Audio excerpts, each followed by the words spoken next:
स्तुती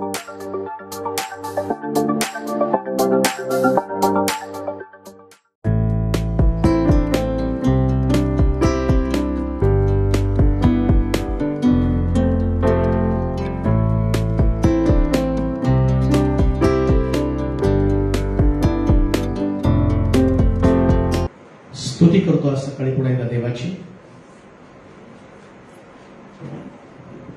धर्म समजून घेण्याच्या अगोदर देव समजून घेणं फार गरजेचं आहे.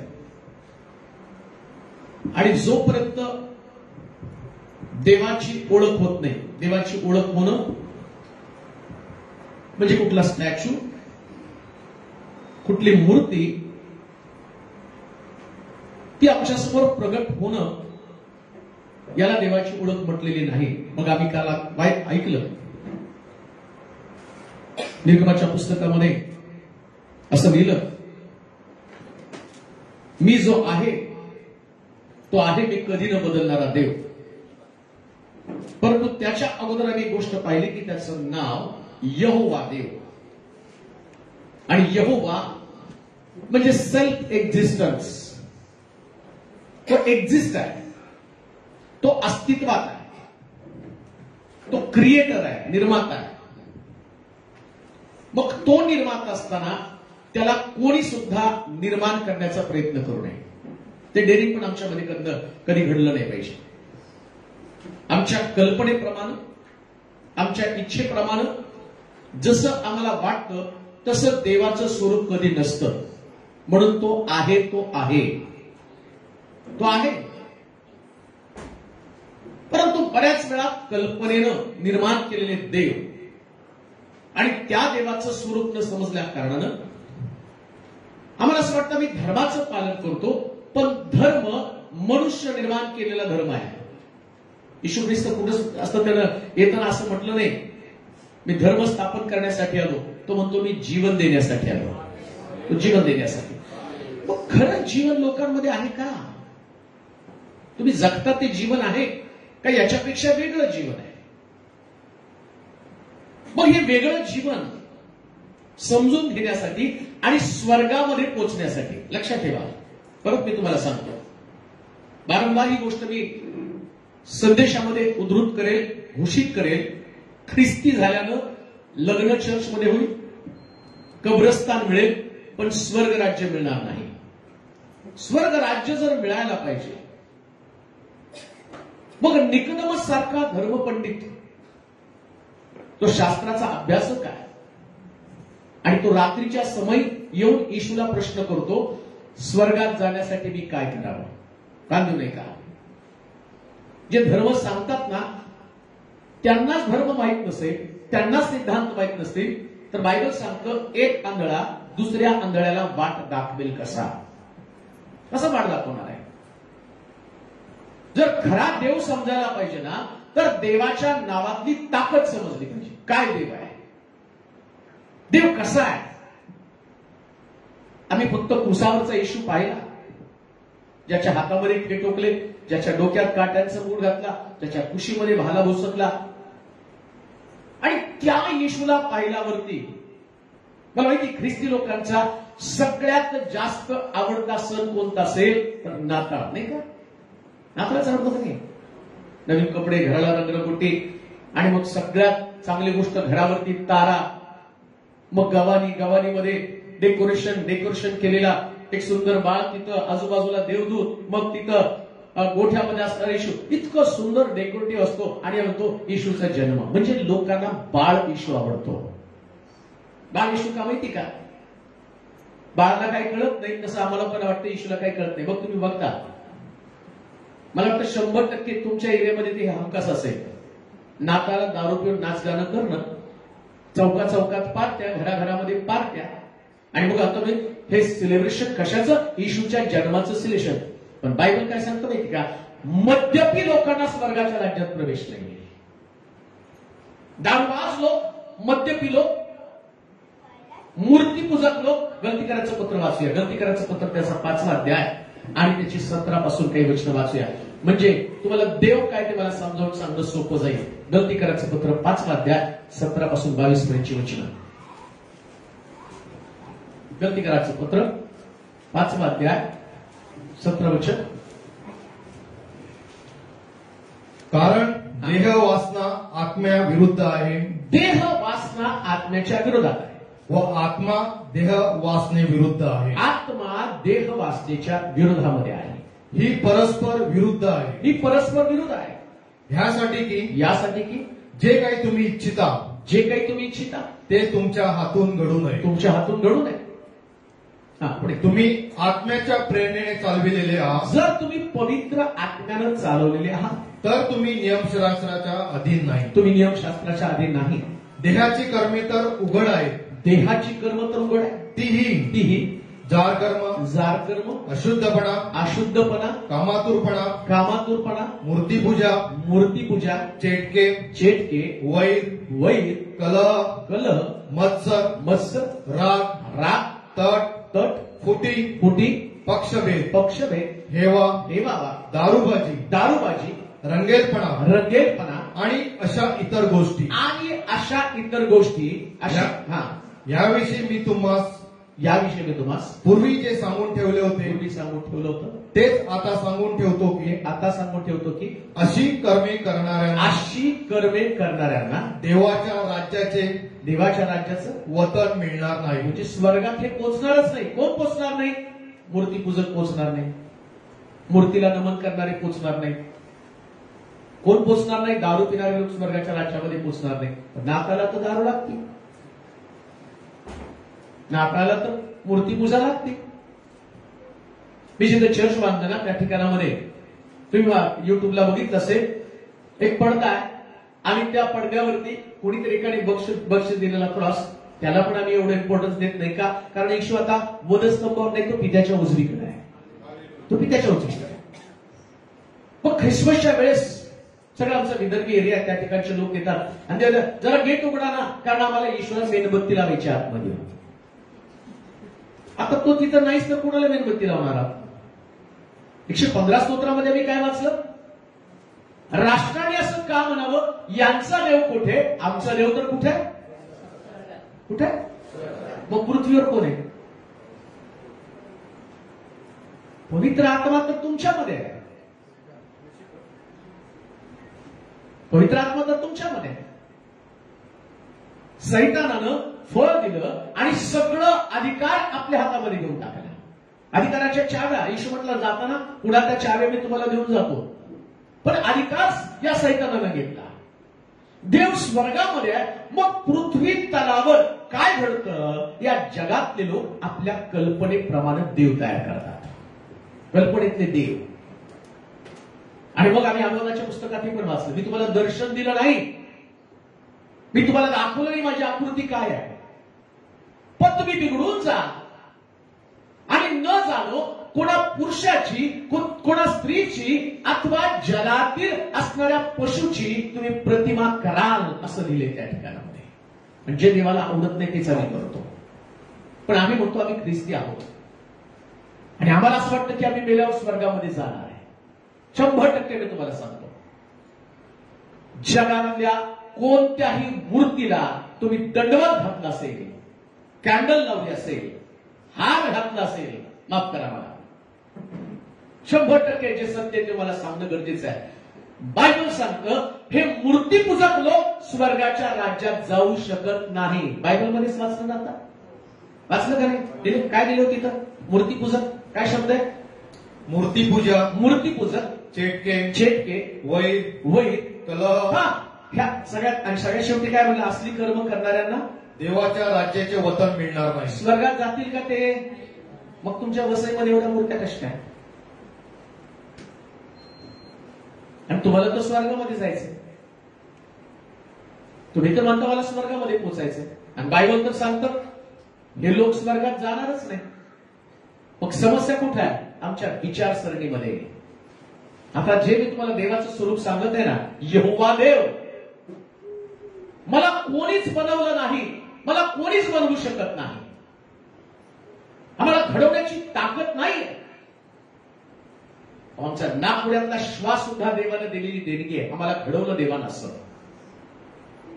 माणूस मरतो ना श्वास बंद झाला. ओळखायचं कसं? एखादा माणूस बेशुद्ध पडल्यावर डॉक्टर येतात, चेक करतात आणि नाकाजवळ बोट ठेवतात.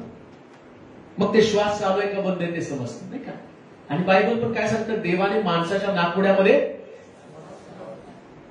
मग डॉक्टर चेक करतात, देवानं दिलेला श्वास परत देवानं काढून तर नाही घेतला. आणि ज्या दिवशी डॉक्टरला कन्फर्म होतं याचा श्वास बंद झाला, तो म्हणतो डेथ झाला आहे. पण डॉक्टर काय करतात? फार हुशार असतात. ते मशीन लावते, मशीनचं भाडं घेतात, महिनाभर त्या पेशंटला तसंच ठेवतात आणि सांगतात तुमचा पेशंट मेलेला तेव्हाच असतो, देवानं श्वास तेव्हाच काढलेला असतो. पण एक महिनाभर त्याला त्या ठेवून आणि मग त्याला पंपिंग करून करून जिवंत ठेवतात. डॉक्टर जीवन देऊ शकत नाही, जगातला कोणता व्यक्ती जीवन देऊ शकत नाही. जीवन देण्याची ताकद यहोवा देवामध्येच आहे. फक्त यहोवा देवामध्येची ताकद आहे. पण त्याला ओळखून घेणं फार गरजेचं आहे. ऐका नीट, गोड संदेश, मनाला बरं वाटणारे संदेश.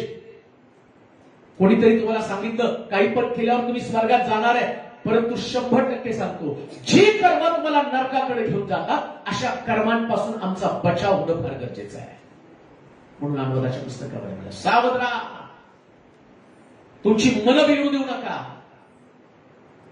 न जाणो तुम्ही देवाच्या आज्ञा मोडण्याचं काम करेल. आता ज्या देवा संबंधानं आम्ही पाहत आहोत त्याच्या संबंधानं पाहिलं, या देवाचं नाव मी यहोवा देव, मी निर्माता, मी क्रिएटर आहे. मला कोणीच निर्माण करू शकत नाही. पुन्हा मी तुम्हाला सांगतो, देवाला निर्माण करण्याचं पातक करू नका. देवाला निर्माण करण्याचं पातक करू नका. मूर्तीमध्ये देव राहत नाही, कुठं सुद्धा नाही. आम्ही पाहतो मूर्ती ज्यावेळेस अस्तित्वात आली, आम्ही काल ऐकलं, मूर्ती आली की तर लोकांनी बंड केलं, 3000 लोक मेले.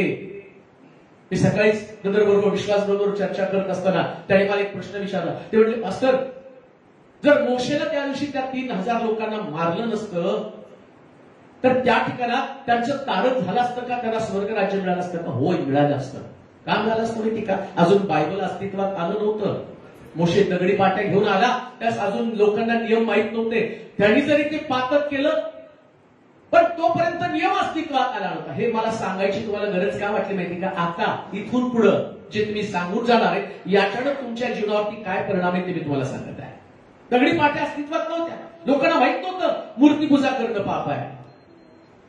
पण दगडी पाट्या घेऊन मोशे आला, त्यांनी पाहिलं 10 आज्ञेतली एक आज्ञा देवासंबंधाला सांगितली, आपल्यासाठी कोरीव मूर्ती करू नको, तिला दंडवत घालू नको, तिच्या पाया पडू नको. आणि नेमकं त्याने पाहिलं, या लोकांनी मूर्ती केली आणि मूर्ती समोर ते नाचायला लागले. बरं, मूर्ती बनवणारा व्यक्ती तर कोण होता? मोशेचा भाऊ, कारण याजकानं, जो याजक झाला आणि त्याच व्यक्तीनं मूर्ती बनवलेली. मूर्ती बनवली कोणी? याजकानं. मूर्ती दिली कोणी? याजकानं. पण ती देवाला पसंत नव्हती. परिणाम काय झाला? 3000 लोक मेले. पण समजा या 3000 लोकांनी दंडवत घातलं, मूर्तीसमोर नाचले आणि मोशे 10 आज्ञा घेऊन आला असता, मोशेनं त्या 10 आज्ञा त्यांना दाखवल्या असत्या तर 3000 लोक मेले नसते. वसईच्या लोकांनो, कालपर्यंत तुम्हाला देवाचं वचन माहित नसेल, तुम्हाला एक्सक्यूज आहे. आता तुम्हाला देवाचं वचन प्रगट झालं, आता तुम्हाला कोणीच वाचवू शकणार नाही. कोण वाचवणार आहे? कोकऱ्याच्या क्रोधापासून माझा बचाव कर. पात्म बेटावरती योहान म्हणतो, मी हाय हाय आणि मी देवाला पाहिलं, तो देवासमोर पालथा पडला, बेहोश झाला, बेशुद्ध झाला. त्याला वाटलं मी मरून गेलेलो आहे. का? तर त्याने देवाला पाहिलं. ज्या दिवशी देव आम्हाला समजतो ना, त्या दिवशी आम्ही त्याच्यासमोर उपडे पडतो.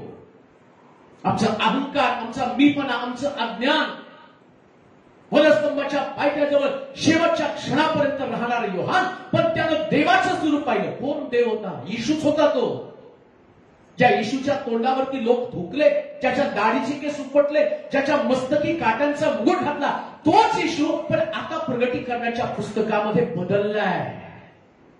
आता प्रगटीकरणाच्या पुस्तकात तो दिसत नाही. ज्याच्या डोळ्यामधनं अश्रू आहे, जो रडत आहे, तो येशू नाही. तो म्हणतो, याच्यापासून मला लपवा, या कोकऱ्याच्या क्रोधापासून, त्याच्या कोपापासून मला लपवा. आता येशूचं स्वरूप बदललंय, देवाचं स्वरूप बदललं. मग तो घाबरला योहान. मग आमच्यामध्ये ती भीती का नाही? पाप करताना ते पाप आमच्या हातून घडत आहे आणि मग आमच्यामध्ये ती भीती काही नाही. आता देवाचं आणखीन एक स्वरूप पाहूया. निर्गमाचं पुस्तक 3रा अध्याय आणि त्याची 13-14 वचन. निर्गमाचं पुस्तक 3रा अध्याय त्याची 13 आणि 14 वचनं. निर्गमाच्या पुस्तकामध्ये 3ऱ्या अध्यायामध्ये 13 आणि 14 वचन आपण वाचणार आहोत. पहा, देव म्हणजे नेमकं काय आहे, देवाच्या नावाची ओळख, देवाचं नाव काय ते आम्ही पाहणार आहोत. निर्गमाचं पुस्तक 3रा अध्याय 13 आणि 14 वचन. तेव्हा मोशे देवाला म्हणाला, पहा, मला तुमच्या पूर्वजांच्या देवाने तुम्हाकडे पाठविले आहे, असे मी इस्रायल वंशाकडे जाऊन त्या सांगितले असता त्यांचे नाव काय असे मला ते विचारते. देवाचं नाव काय, ऐका, देवाचं नाव काय. मला तुम्हाला देवाच्या नावाची ओळख करून घ्यायची. देवाचं नाव, देव म्हणजे देवाचं नाव, लक्षात ठेवा. देव म्हणजे देवाचं नाव. त्यांचे नाव काय असे मला विचारतील, तेव्हा मी त्यांना काय सांगू. देव मोशेला म्हणाला, मी आहे तो आहे. मी आहे तो. काय देवाचं नाव आहे? बोला, काय देवाचं नाव? बोला काय नाव? मी आहे तो आहे. म्हणजे काय हो? म्हणजे काय? मी आहे तो आहे. मोशेनं देवाला प्रश्न केला. इस्रायल लोक म्हणतील, कोणत्या देवानं तुला पाठवलं? देवाने त्याला उत्तर सांगितलं, मी आहे तो आहे, हे नाव सांगून टाक. मग आता काय मी आहे तो आहे? त्या वाक्यानं तुम्हाला काय बोध होणार आहे? काय तुमच्या लक्षात येणार मी आहे? म्हणजे देवाला जे सांगायचं ते नेमकं काय सांगायचंय? मी आहे तो आहे हा शब्द जो आहे ना, या शब्दामध्ये पण फार मोठी ताकद आहे. हे देवाचं नाव आहे, सिद्ध कसं होणार आहे? आता आठवा,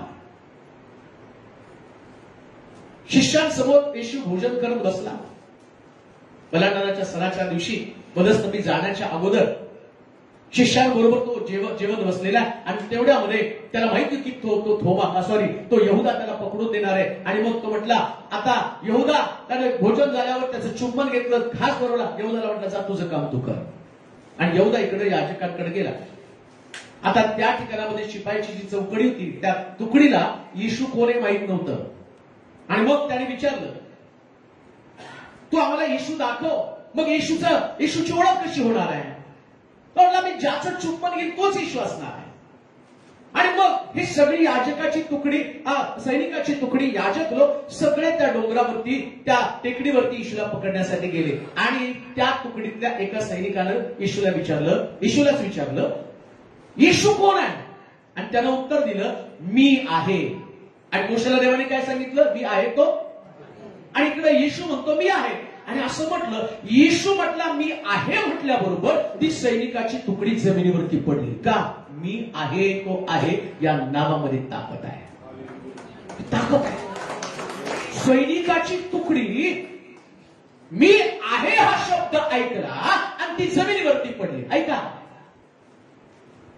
जे सैनिक शत्रू आहे हे तुम्हाला मी का सांगतो माहिती का? ज्या दिवशी तुम्हाला देवाच्या नावाची ताकद कळेल, मी आहे ही शक्ती तुम्हाला कळेल ना, त्या दिवशी तुमच्यातली जी भीती आहे ना, ती भीतीच निघून जाणार आहे. ती भीती निघून जाणार आहे. इस्रायल लोकांना देवानं आपलं नाव प्रगट केलं. तो म्हटला, लोक विचारतील कोणता देव आहे. 450 वर्षानंतर ज्या प्रकारच्या अवस्थेमध्ये ते राहिले, बायबल सांगतं त्यांचा आक्रोश देवापर्यंत पोहोचला. त्यांचं रडणं, प्रचंड तणावाखाली ते लोक दिवसभर भट्टीमध्ये काम करायचे, गवत जमा करायचे, विटा भाजायचे. 450 वर्षापर्यंत त्यांची परिस्थिती बदललेली आहे. त्याला वाटलं कोणीतरी यावं आणि सुटका करावी या गुलामगिरीत. अरे देवाचे लोक साधे लोक नाही. ही बाग जी निर्माण केली होती ना, एदेन बाग, आणि या एदेन बागेमध्ये आदामाला ठेवलं तर त्याच्या देवाची प्रोव्हिजन, देवाची तरतूद होती. निर्माण केलेला मानव याला सत्ता गाजवावी. तुम्हाला आणि मला का निर्माण केलं माहिती का? अधिकार सत्तेखाली आधी यावं. बेस्ट मधलं बेस्ट तुम्हाला देवानं द्यावं. ऐका नीट, चांगलं आरोग्य तुमच्याकडे असावं, तुमचा परिवार चांगला असावा, सुखविलासाच्या गोष्टी तुमच्याकडे असाव्या, सगळ्या चांगल्या गोष्टी तुमच्याकडे असाव्या. पण प्रॉब्लेम झाला कुठं? समस्या निर्माण झाली कुठं? बायबल मधल्या प्रत्येक गोष्टीला अर्थ आहे बरं का. निर्मिती मागं, प्रत्येक निर्मिती, त्या निर्मिती मागं देवाचा अर्थ आहे. आदामाला का आदाम नाव ठेवलं का माझा तो विषय नाही. हवेला हवा का नाव ठेवलं मी परत तुम्ही वसईचे लोक मला बोलवाल त्यावेळेस मी तुम्हाला सांगेन. मी कुठं पण गेल्यावर अर्धवट ठेवतो कारण तुम्हाला रुख लागली पाहिजे बोलवायला पाहिजे ते काय मग ते मुद्दाम ठेवून जातो. असं मी ठेवून जाणार आहे. आदाम हवा त्याच्याविषयी मी बोलणार आहे पण एदेन विषयी मी बोलेन. त्यानं एदेन निर्माण केलं आणि त्या एदेनेचं वैशिष्ट्य काय होतं माहिती का. त्या एदेन बागेमध्ये आदाम राहत होता तर असं लिहिलं देव स्वर्गातनं या एदेनेमध्ये आदामाला भेटायला येत होता. ऐका फार सुंदर आहे. येशू ख्रिस्त म्हटलं मी जातो परत येतो आणि जिथं मी राहतो तिथं मी तुम्हाला घेऊन जातो. म्हणजे आता त्याला काय वाटतं आम्ही येशू बरोबर स्वर्गात जावं. तो परत येणार रॅप्चर होणार विश्वासले लोक उचलले जातील मग आम्ही स्वर्गामध्ये जाणार आहोत. मग देव मनुष्याला स्वर्गामध्ये घेऊन जाण्यासाठी येणार आहे. पण एडेन बागेमध्ये असं काही देवानं निर्माण करून ठेवलं होतं ना.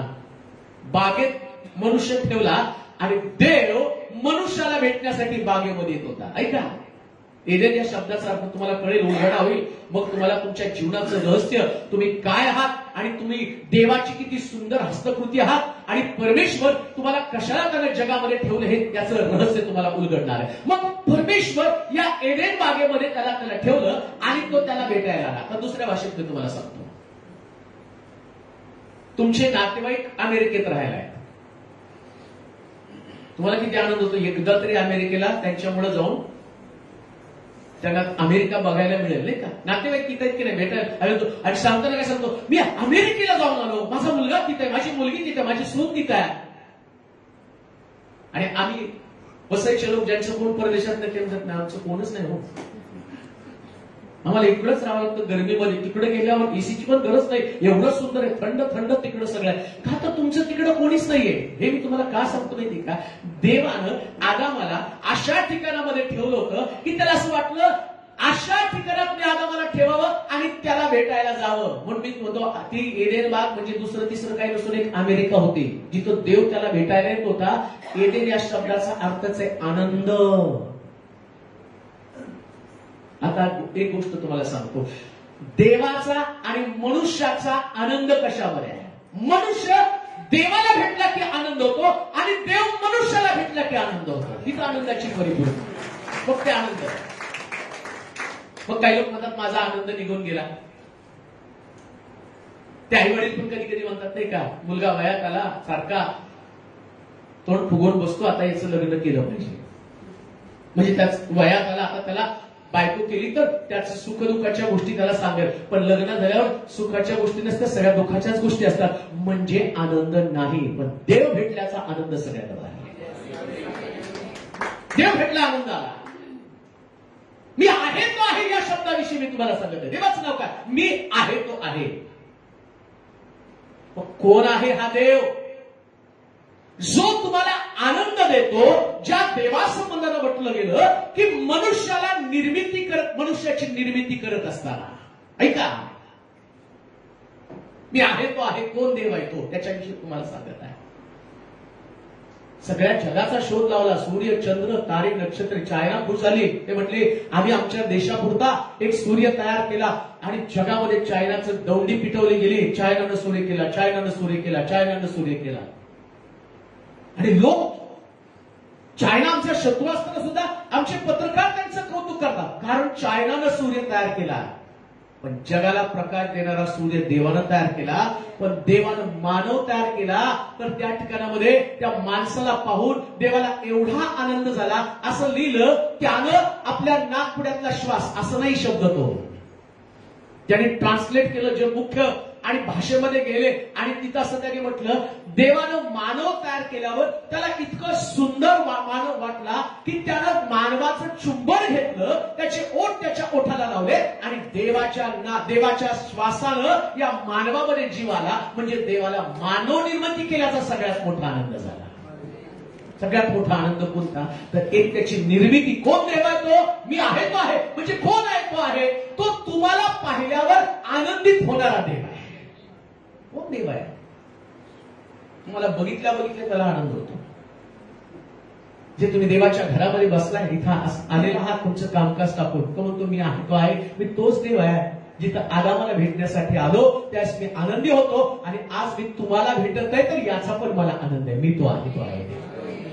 आजही तो आनंदी, आजही तो आनंदी तुम्हाला सगळ्याला बघताना. बरं, देव आणि आमच्यामध्ये फार फरक आहे. राजाच्या दरबारामध्ये असं म्हणतात अकबर, त्या अकबराच्या दरबारामध्ये बिरबल पण असायचा, अनारकली पण, ती पण तिथं नर्तकी नाचत नाचत असायची.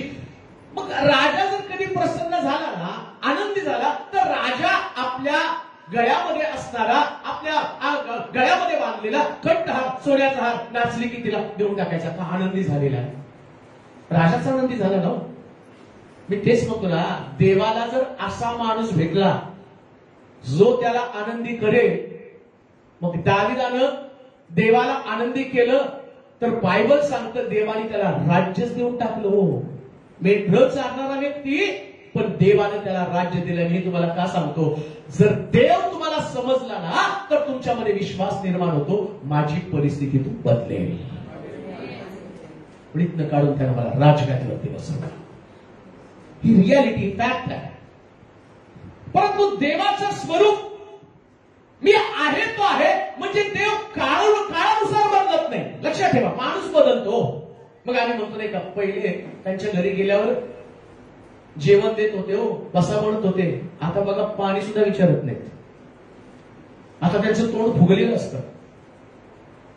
पहिले चर्चमध्ये गेल्यावर सगळेजण कसे प्रेज लॉर्ड करत होते, भेटत होते. आता बघा, सगळे आम्हालाच टार्गेट करतात, आम्हालाच उलाढून पुढे. माणसं बदलतात, देव जो आहे तोच आहे. माणसासारखा बदलणारा देव नाही. आज त्याचं स्वरूप वेगळं. ऐका, आता मुख्य भागाकडे जाणार आहोत. देव तो म्हणतो मी आहे तो आहे देव, याच्याविषयी तुम्हाला सांगेल. आता मुख्य भागाकडे जाणार आहोत. जे शास्त्र देवानं दिलं ना, या शास्त्रात लिहिलेले नियम, या शास्त्रात लिहिलेले नियम, या शास्त्रामध्ये असणारं देवाचे सिद्धांत कधी बदलत नाही. बरं का, काही लोक म्हणतात नाही आता आधुनिक जमाना झालेला आहे, त्याच्यामुळं कुणीतरी एका पालकानं उपदेश केला. म्हणले येशू ख्रिस्त त्यावेळेस होता आणि ज्या काळामध्ये तो होता त्या काळामध्ये येशू असताना त्यानं काय केलं, तर त्यानं तो सूट घातला, किंवा तो जो आणि त्याचा ड्रेस होता, त्याचा पेहराव, त्यांचा पेहराव काय तरी झगा असायचा, तो झगा. आता जर येशू असतं तर त्याने जीन पॅन्ट टी शर्ट घालून केलं असतं. जीन पॅन्ट टी शर्ट हे तत्व आलं कुठून? मला जीन पॅन्ट टी शर्ट वरती ऑब्जेक्शन नाहीये, पण देव बदलत नाही ही गोष्ट मी तुम्हाला सांगत आहे. देव बदलत नाही प्रिया, कधीच बदलत नाही. जे नियम त्याला दिलेत ना, त्या नियमांच्या चौकटीमध्येच देव राहतोय. जे नियम, जे सिद्धांत त्याला सांगितलेले आहे तो नाही बदलला. तुम्ही म्हणाल नाही आताची परिस्थिती अशी आहे, आता आम्ही जगामध्ये जातो ना, मग आम्ही पार्टीला गेल्यावर लोक आग्रह करतात थोडीशी घ्या, पिलं तर काय बिघडतं, आणि मग त्याला लोक कुठला रेफरन्स देतात माहिती का? थोडस पोटाच्या विकारासाठी द्राक्षरस. ते मग त्याला पण सांगितलं थोडीशी घे म्हणून. तंबाखू खाऊ नको म्हणल्यावर ते काय सांगतात माहिती का? एकाला बहादर विचार, तंबाखू खाणं चांगलं नाही. बाळासाहेब साहेब, देवाला जर तंबाखू आम्हाला खायला घालायचीच नव्हती तर झाड तर कशाला लावलं? मग तंबाखू झाड कशाला आणलं? देवा खायसाठीच आणलं ना. मग कचरा खा बरं, हा सगळा कचरा पडलाय तो खा बरं. माती खा बरं, देवाला माती केली, माती खातो का? ते कळतं नाही. माती खाल्लं त्याच्यात जास्त जंतू तंबाखू मध्ये, आणि त्याच्यावर लिहिलेलं पण वैधानिक इशारा, chewing tobacco is injurious to health. आमच्या हेल्थसाठी तंबाखू खाणं चुकीचं आहे. एडेन बागेमध्ये जे झाड ठेवलं त्याला म्हणजे सगळ्या झाडाचं फळ खा, मधल्या झाडाचं फळ खाऊ नको. एक झाड सांगितलं ना खाऊ नको म्हणून, तोच देव आहे. काय खाऊ नको, काय खा, ही गोष्ट प्रभूनं प्रगट केलेली आहे. दारू प्यायची नाही म्हणजे प्यायची नाही, व्यभिचार करायचा नाही म्हणजे नाही करायचा, पुरुषाला एक पत्नी असावी, स्त्रियाला एक पती असावा, हा नियम आहे. मी कधी न बदलणारा देव आहे. मला आठवतं की एका ठिकाणात मी प्रचाराला गेलो, मग त्या ठिकाणची ती मंडळी, त्या मंडळीतले काही ज्येष्ठ लोक आले माझ्याकडे, त्यांनी सांगायला लागले, बाळासाहेब मंडळीला चांगला पाळत द्यावं. म्हटलं काय झालं? आमची मंडळी खेड्यामध्ये आहे आणि त्या खेड्यामध्ये एक पाळक सिटीमधनं येऊन आम्हाला प्रमोशन देतो. सत्य सांगते बरं का मी तुम्हाला, एक जागाची एक सत्य सांगणारी जागा. इथं काही जास्तीचं सांगितलेलं चालत नाही, कारण मी आहे तो आहे देव आहे. तो पाहतो, तो अनुभवतो, शब्दाचा हिशोब करतो, प्रत्येक शब्दाचा हिशोब घेतो, वाक्याचा हिशोब घेतो, कानामात्राचा हिशोब घेतो. आणि मग त्याने सांगितलं, मग ते पाळक त्यांनी त्या सिटीतल्या चर्चला प्रमोशन दिलं आणि त्यांना सांगितलं तुम्ही गाणे चालू करा आणि मी येतो. आणि मग ते पाळक तिकडनं निघाले आणि निघता निघता दारूचा गुत्ता लागला, पाळकाला झाली तलप. आणि मग ते गेले गुत्त्यावरती आणि ते पिले आणि त्याला 1 पॅक 2 पॅक 3 पॅक 4 पॅक एवढी चढली की ते गटारीत पडले. आता मंडळी गाणे गाऊन तर किती गाणार. मग मंडळीच्या लोकांनी शोधाशोध केली, पाळक कुठे. मग त्यांच्या डोक्यात पाळकांना घ्यायची सवय आहे. मग ते त्या गुत्त्यावरून तसेच निघाले. मग ते तर पाळकसाहेब गटारीमध्ये पडलेले. त्याने त्याला उचललं, पहिल्यांदा खूप चोपलं, मग त्याच्यानंतर आंघोळ घातली आणि मग त्याला म्हटले आता द्या प्रबोधन. मंडळी पण किती मूर्ख, पाळक पण किती मूर्ख आहे. प्रॉब्लेम काय, मी कधी न बदलणारा देव, जे मी तुम्हाला सुरुवातीलाच वाचून दाखवलं.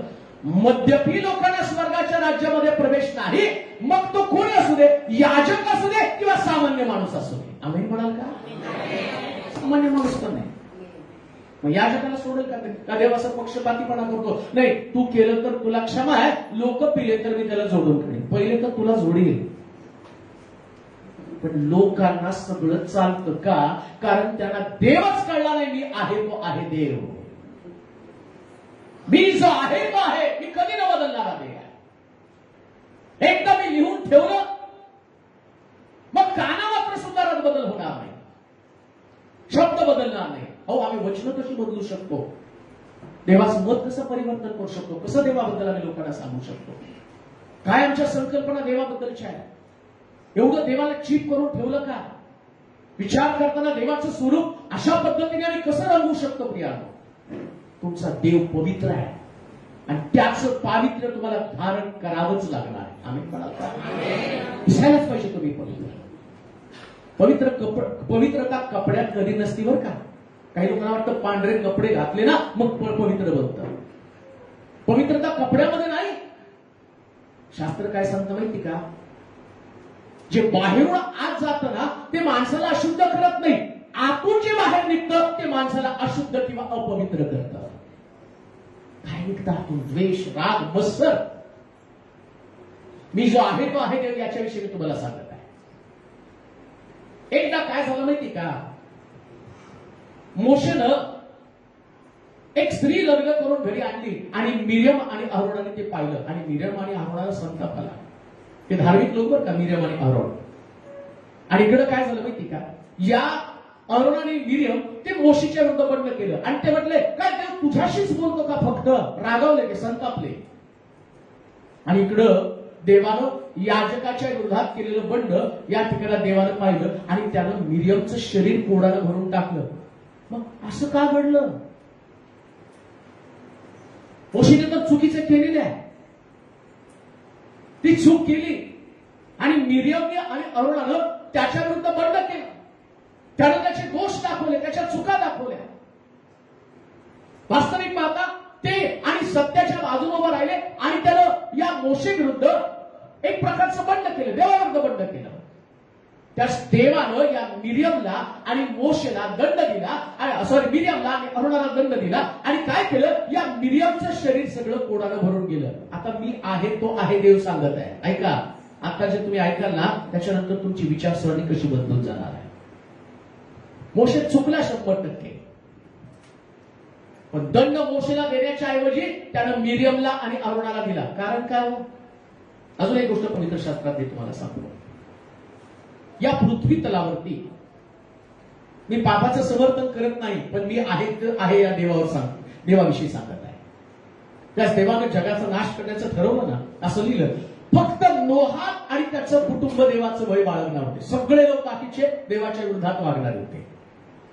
मग देवानं ठरवलं जगाचा नाश करण्याच्या अगोदर नोहा आणि त्याचा परिवार तारवामध्ये आणावा. मग नोहा आणि त्याचं 8 लोकांचं कुटुंब आणि प्रत्येक पशु पक्ष्यांच्या 2-2 जोड्या असं त्या तारवामध्ये एवढ्या लोकांना आणलं. जगाचा नाश झाला. मग आम्ही पाहतो ते पाणी सुकलं, मग नोहा बाहेर आला. नोहा बाहेर आल्याबरोबर तारवातनं त्यानं वेदी बांधली, वेदीवरती अर्पण केलं, परमेश्वरानं सुवास घेतला आणि परमेश्वर म्हटला इथून पुढे मी कधी जगाचा नाश करणार नाही. आणि घडल्या काय घडलं माहिती का? हे सगळं घडलं आणि मग असं लिहिलं की इतकं काही सुंदर पीक पिकलं की तो नोहा दारू पिऊन मस्त झाला आणि उघडा पडला. आणि त्याच्या मुलाने पाहिलं, त्यानं काय केलं, आपला बाप उघडा आहे असं लिहिलं आणि असं पाहिलं आणि त्याच्या भावांना जाऊन सांगितलं की आपला बाप उघडा पडलाय, दारू पिऊन उघडा नागडा पडलेला आहे. आणि मग आम्ही पाहतो ज्यानं ते सांगितलं, कनानाची संतती, कनान. मग आम्ही बायबलमध्ये असं लिहिलं की तो या कनानी लोकांचा नाश करून टाका. कारण काय? नोहा दारू पिला हे बरोबर आहे, ऐका, नोहा दारू पिला हे बरोबर आहे, पण नोहाची नग्नता त्याच्या दुसऱ्या मुलाला झाकली.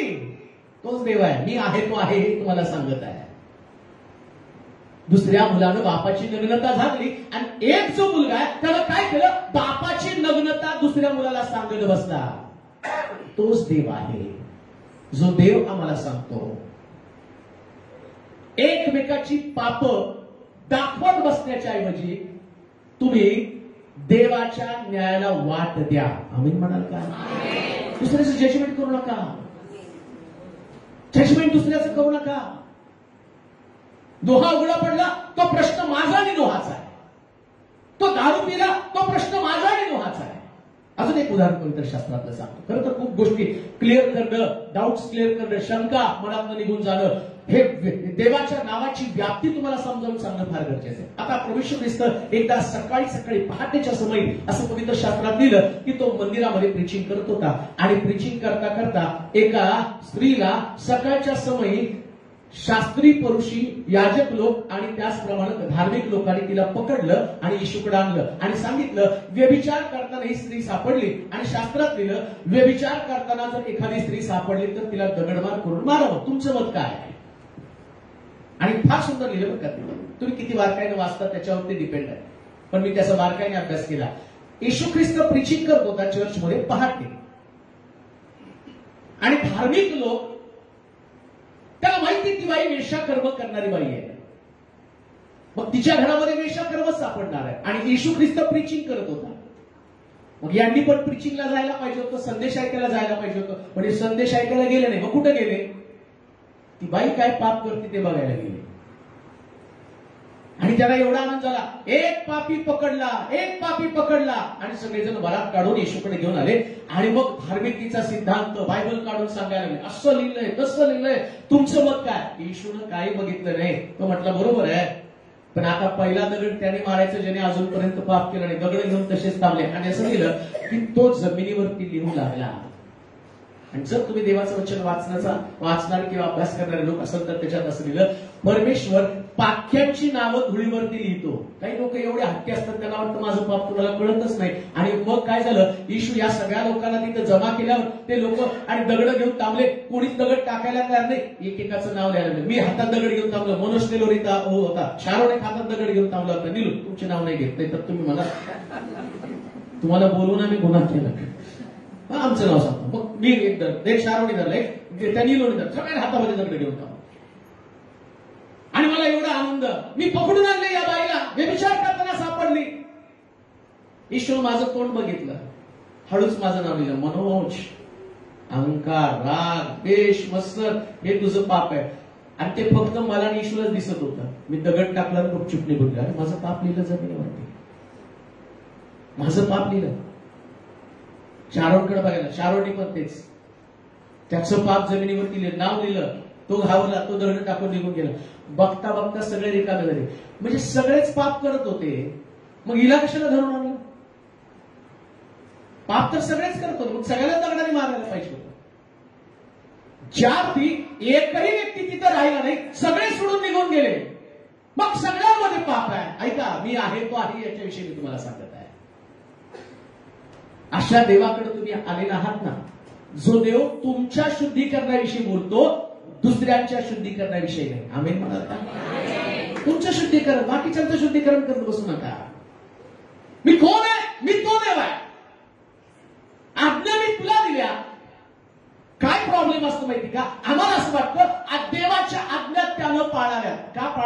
का? बरेच लोक घेऊन येतात, आमच्या नवऱ्याला सुधरा हो, दारू पितो. का पितो? का वातावरण घरातलं ठेवलं का?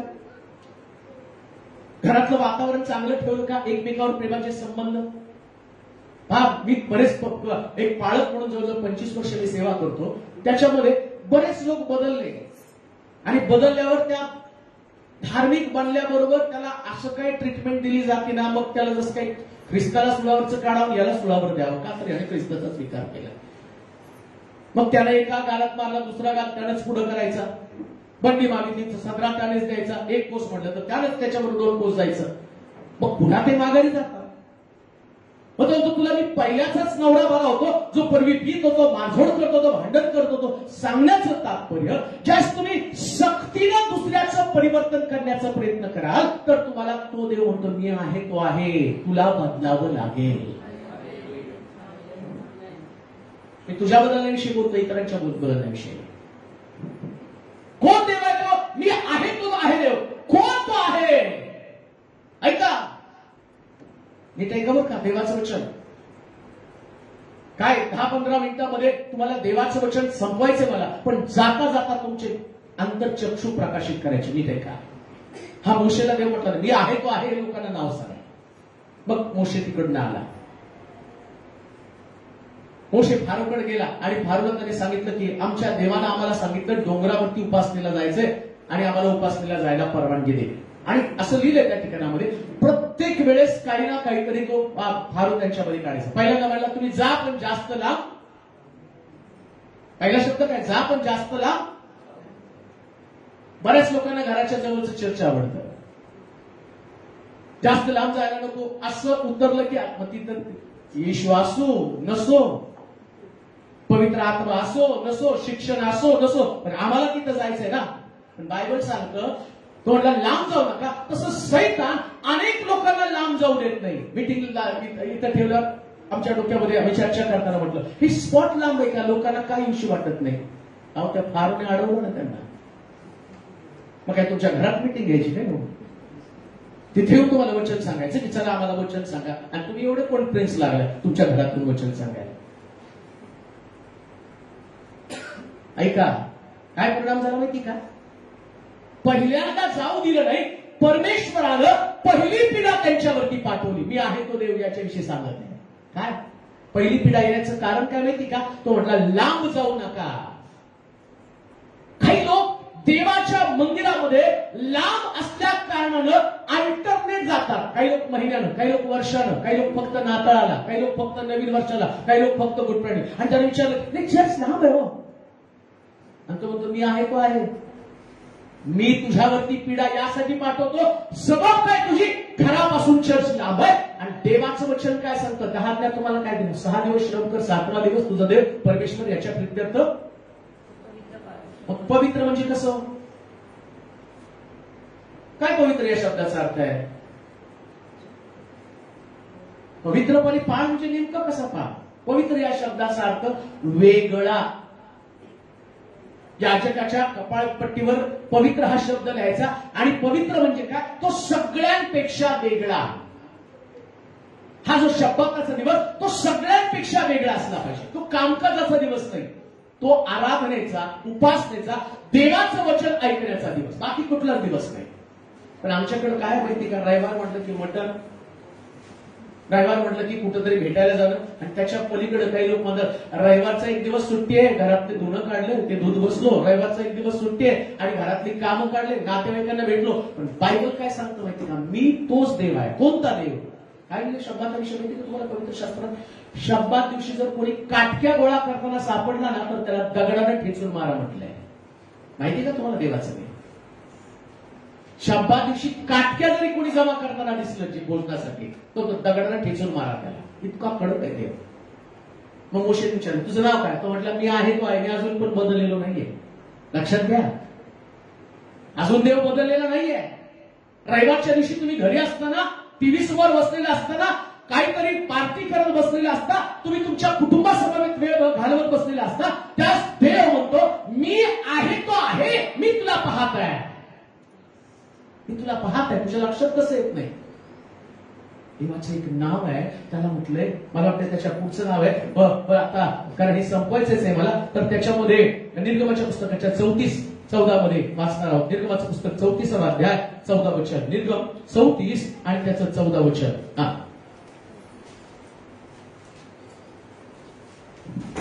निर्गम 34:14.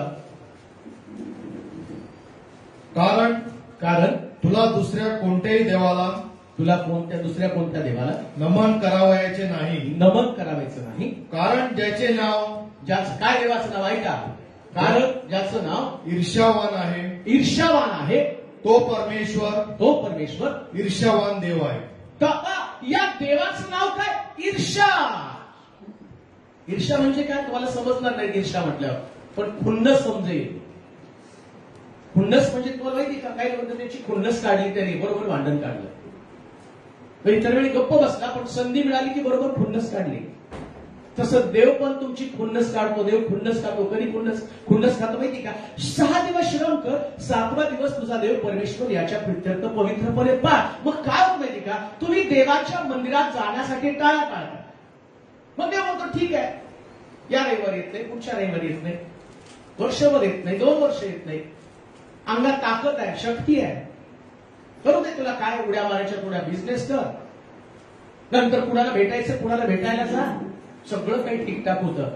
आणि एक दिवशी तुम्ही आजारी पडता. मग आजारी पडल्यावर डॉक्टर सांगतात 4 महिन्याचा कालावधी, कॅन्सर वाढणार आहे, शुगर वाढलेली आहे, किडनी फेल झालेली आहे. आणि मग आम्हाला आठवतं, पालक साहेब माझे मिस्टर आणि त्यांच्यासाठी प्रार्थना करायला हॉस्पिटलमध्ये या. आता देव काय म्हटलं, मी ईर्ष्यावान देव आहे. म्हणजे मी काय? खुन्नस खाणारा देव आहे. मी खुन्नस खातो. मग आता तुमचा नवरा आजारी पडला, तुम्ही आजारी पडला, तुमची लेकरं आजारी पडली, ना तुमचे लेकरं चर्चमध्ये ना तुम्ही चर्चमध्ये. मग बिचारा पाळत जातो, म्हणतो देवा याला आरोग्य दे. देव म्हणतो मी खुन्नस काढणार आहे. आता मी ईर्ष्यावान देव आहे. मी ईर्षेला, तुम्ही लोकांनी मला ईर्षेला पेटवलं. ज्या दिवशी मी तुम्हाला सांगत होतो देवाच्या मंदिरात या, देवाच्या मंदिरात या, प्रभूच्या भांडारामध्ये या, प्रभूच्या घरामध्ये तुम्ही या, तुम्ही मला शिर्डीला आणलं, मला तुम्ही त्रास दिला आणि माझी परीक्षा तुम्ही पाहिली. आता परिणाम काय? ज्यास तुम्ही मला प्रार्थना करा त्यास मी तुमची प्रार्थना ऐकणार नाही. का? कारण आता देवानं तुमची खुन्नस काढली. हे बायबल मधलं सांगतो बरं का, मनचं नाही सांगत मी.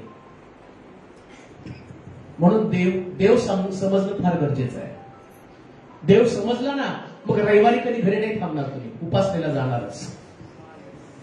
देव समजला ना, मग तुम्ही कधी ठिकाण किती लांब आहे याचा विचार करणार. आणि वैशिष्ट्य काय माहिती का? आशीर्वादित होणारा सगळ्यांचा बाप अब्राम. असं म्हटलं विश्वासणाऱ्यांचा बाप आहे तो, विश्वासणाऱ्यांचा पिता आहे. कारण काय? 110 वर्षाचा तो झाला. 110 वर्ष वयाचं. 9 वर्षाचा इसाक होता. 9 वर्षाचा इसाक असताना अब्राम त्याला 100व्या वर्षी मुलगा दिला. आणि 9 वर्षाचा इसाक असताना देव त्याला म्हटला याला अर्पण करण्यासाठी डोंगरावरती घेऊन जा. इमॅजिन करा, 110 वर्षाचा अब्राम उपासनेसाठी डोंगरावरती कसा जाऊ शकतो? काय त्याची बॉडी त्याला साथ देत आहे? त्याच्या पायामध्ये बळ आहे का? आणि मुलाला घेऊन स्वतःच्या मुलाचं अर्पण करायला त्या डोंगरावरती, मोऱ्या डोंगरावरती तो डोंगर चढत आहे. पण देवाला त्याची काळजी नाही का? देव एवढा कठोर आहे का? मुलाला घेऊन त्या डोंगरावरती उपासनेसाठी चढायला. आणि शास्त्र सांगतं अब्राम भल्या पहाटे उठला आणि ते डोंगर चढायला त्याने सुरुवात केला. नीट आहे का? मी आहे तो आहे देव, याविषयी मी तुम्हाला सांगत आहे. आणि अर्पण तरी कुठलं? आपल्या ऐकून बकऱ्याचं अर्पण नाही, बोकडाचं अर्पण नाही, गाईचं अर्पण नाही. त्यानं आपल्या मुलाचं अर्पण करण्यासाठी त्या डोंगरावरती त्याला चढायला सांगितलं. आणि बायबल सांगतो तो भल्या पहाटे उठून डोंगर चढला. इसाकाला वेदीवरती बांधलं, सुरा हातामध्ये घेतला. आणि तेवढ्यामध्ये परमेश्वर त्याला काय म्हणतो? आपल्या हातावर का? कारण इसाकाच्या मोबदल्यामध्ये मी तिथे एक एडका ठेवला, या इसाकाला बाजूला काढून घे, कारण मी याच्यापासून एक मोठं राष्ट्र निर्माण करेल. उपासनेमध्ये हे आशीर्वाद आहे. राष्ट्राचे आशीर्वाद देव तुम्हाला देतो. तोच तो देव आहे. ही तुमची सबब झाली. जर अब्राम 110व्या वर्षी डोंगर चढू शकतो उपासनेसाठी, तुम्ही 2 किलोमीटर जाऊ शकत नाही, 5 किलोमीटर जाऊ शकत नाही. मला आनंद वाटतो तुमच्या या मुंबई शहरातनं आमच्याकडे सोलापूरला लोक चर्चला येतात आणि ते सगळ्याच्या अगोदर पहाटे रात्री बसतायत, पहाटे चर्चमध्ये हजर असतात आणि मी लोकांना सांगतो बघा ते पहाटे चर्चला काही लोक रात्री ट्रॅव्हलिंग करून येतात. ते 40 गाव सारख्या ठिकाणी 600 किलोमीटर लांबून लोक येतात. फक्त होऊन जातो मी की एवढ्या लांबून लोक शिकायतात. तर ते सांगतात की आम्हाला देवाला पाहायचंय. लक्षात ठेवा तोच देव आहे ज्या देवाला तुम्हाला पाहण्यामध्ये उत्सुकता आहे आणि तुम्हाला तोच देव आहे की जो तुम्हाला पाहिल्यावरती आनंद होऊन जातो. म्हणून परमेश्वराच्या घरामध्ये जाता, कारण तो देव तसाच आहे, अजून नाही बदललेला. इथे बागेत भेटताना त्याला आगमनाला जो आनंद होतो ना तोच आनंद अजून तुम्हाला पाहिल्यावरती होतो. त्यानं लांब आहे म्हणून उपासनेसाठी जाऊ दिलं नाही. मग देवाला पहिली पिढा पाठवली. आता दुसऱ्यांदा तो काय म्हटला, जा पण तुमची बायका लेकरं इथंच ठेवा. मग काही वेळेस काय होतं माहिती का, आम्ही बऱ्याच वेळा परिवारातल्या लोकांना घरी ठेवतो. नवरा तर चर्चला येतो, बायको तर चर्चला येते. अहो ते इकडे नाही चालत. ते जाऊन आले तीर्थयात्रेला, पाया पडलं, धन्य झालं. तुम्ही यात्रा करून आले, आता तुम्ही यात्रा करून आल्यामुळं तुमचे पाय आमच्या घराला लागले, आम्ही धन्य झालो. हे तारण व्यक्तिशा सगळ्यांचं आहे, एकेकाचं आहे. व्यक्तिशा देव हा व्यक्तिशा एकेकाचा आहे. आम्ही म्हणाल का एकाच आहे. आता उदाहरण तंत्रशास्त्रात सांगतो मी, ज्यावेळेस येईल ना तर तू काय म्हटलं माहिती का, पलंगावर दोघं निजलेले असतील त्यातल्या एकाला घेऊन जाईल आणि एकाला ठेवेल. मग बायको जात असेल चर्चला, नवरा घरी थांबत असेल, तुम्ही तर राहिला ना खाली, ती तर गेली स्वर्गामध्ये. तुझं काय, तू घरातच थांबलेला आहे. यहोशुआ म्हणतो मी आणि माझं घराणं तर परमेश्वराची सेवा करेल. मी आणि माझं घराणं तोच देव आहे. तो देव तुमची बायको, तुमची लेकरं या सगळ्यांसह त्याच्या घरामध्ये यावं ही त्याची अपेक्षा आहे. मी आणि माझं घराणं. आज तुम्ही इथं बसलेले आहात, मी तुम्हाला उभं राहा म्हणणार नाही, हात वर करा म्हणणार नाही, पण एक चॅलेंज मात्र करेल. कुठे तुमचे मिस्टर, कुठे तुमच्या मिसेस, कुठे तुमची लेकरं, कुठे तुमच्या सुना, कुठे तुमचे नातवंड. काय ते देवाच्या घरामध्ये तुम्हाला माहित नाही का, तो देव मी आहे तो आहे. अजूनही तो देव तुमच्या लेकरांकडं, तुमच्या पतीकडे, तुमच्या पत्नीकडे जे देवानं तुम्हाला दिले त्यांच्याकडे तो पाहते. शास्त्र सांगतं योग रोज सकाळी आपल्या मुलांसाठी प्रार्थना करणारा व्यक्ती होता आणि तो देव तसाच आहे की ज्यानं योगाची प्रार्थना ऐकून त्याच्या लेकरांच्या भोवती संरक्षणाचं कवच निर्माण केलं आहे. ऐका नीट. राबेशेला ज्यास कळालं की हे जे हेर आले आणि हे हेर आल्यानंतर आता 100% हा देव इस्रायल लोकांना आणि आमचा देश देऊन टाकणार आहे, त्यास ती काय प्रार्थना करते माहिती का, माझा विश्वास आहे आता देवानं हा देश तुमच्या हातामध्ये दिलेला आहे, पण एक गोष्ट करा ना, या देशामध्ये हल्ले होतील, या देशामध्ये युद्ध होईल, त्यास माझ्या घराचा बचाव करा. हेर काय म्हणतात माहिती का, तुझ्या घराचा मी बचाव करेल. काय कर, तुला तुझे नातेवाईक, तुझे आप्तगण या सगळ्याला तुझ्या घरामध्ये आण आणि तुझ्या घराच्या जी खिडकी आहे त्या खिडकीला किरमिजी रंगाचा धागा बांध. किरमिजी रंगाचा धागा पाहिला की तुझं सगळं कुटुंब वाचलं जाईल, घरातले सगळे लोक वाचले जातील. रामेश्वर तसंच केलं. ऐका नाही, सगळे नातेवाईक, आप्तगण, मित्रगण घरामध्ये बोलवले आणि किरमिजी रंगाचा धागा खिडकीला बांधला. आणि बायबल सांगतं या किरमिजी रंगाच्या धाग्यानं सगळं तिचा परिवार वाचला. आणि त्याच्या पलीकडे जाऊन येशूची आई, येशूची आजी म्हणून रहाबेशीच्या कुळातनं येशूचा जन्म झाला. दुसऱ्या भाषेमध्ये मी सांगतो, ज्यांचं कुटुंब देवाच्या घरामध्ये आहे त्यांच्याच घरामध्ये देव आहे. कोण देव आहे? मी आहे तो आहे. कोण देव आहे?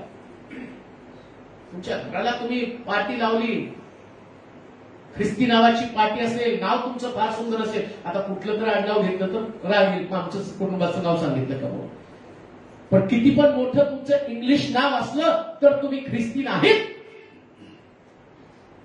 किती पण तुमचं मोठं नाव असलं, तुमच्या घराला येशूचं रक्त लागलं आणि येशूचं रक्त लागण्याचं आणि माध्यम कोणतं असेल तर तुम्हाला देवाच्या घरातच यावं लागेल. मी आहे तो आहे घराण्यासह. तू जा पण तुझी बायका लेकरू. आणि तिसरी गोष्ट तुम्हाला सांगतो, 7 गोष्टी आहेत परंतु एकच गोष्ट सांगतो आणि मग मी आहे तो आहे ते तुम्हाला समजेल. तिसरी गोष्ट काय माहिती का, तोडला जा पण तुमची जे काही तुमचे उंट आहेत, तुमच्या बकऱ्या आहेत, तुमच्या शेरड्या मेंढ्या आहेत ते सगळे इथंच राहू द्या. मी आहे तो आहे या देवाविषयी मी सांगत आहे तुम्हाला. पण देव म्हणला तसं नाही. तुम्ही जर देवाला भेटायला जायचं ना तर तुम्हाला यज्ञ करण्यासाठी शेरडं लागतील, मेंढरं लागतील. रिकाम्या हातानं कसं जाणार आहे? येशू ख्रिस्त ज्या जन्माला आला, ऐका, ज्ञानी लोक येशूला भेटायला गेले आणि तिथं असं लिहिलं, ते आपल्या बरोबर द्रव्याच्या थैल्या घेऊन गेले. काय घेऊन गेले हो? देवाला भेटायला कसे गेले? बोला की हो. पैसा आला की सगळ्याचे तोंडच बंद होते. काय काय दिलं? सोनं नाही, पहिले सांगा, पहिले सांगा. सोनं सांगा मला पहिले. सोनं, ऊद आणि गंधरस. काय दिलं पहिलं? सोनं, ऊद, गंधरस. परत बोला, सोनं, ऊद आणि म्हणजे देवाला भेटायला जाताना रिकाम हाताने चालतं का? पाहुण्याच्या घरी गेलो तर त्याच्यात आम्ही काहीतरी फ्रुट्स बिट्स घेऊन जातो, नाही काय भिकारडे हे असले कसले पाहुणे. काय पैसे नसले तर आम्ही पुसणे काढून घेऊन जातो का? तर इज्जत जायला पाहिजे. आणि त्याच्यापेक्षा जाऊ द्या सोडून, लग्नात तर बघा तुमचा स्वभाव, घर मी नाही जाणार, मला हवालदार म्हणा, असलं भारी गिफ्ट द्यायचं की विचारायला नको. का तर तिथं इम्प्रेशन पडलं पाहिजे. आणि देवाच्या घरात इम्प्रेशन काय? तिथं चिल्लर शोधा. ऐका, मी जे सांगतो, मी जे सांगतो, मी जो आहे तो आहे देव. कोणता देव? विधवेच्या घरी गेला, एलिया,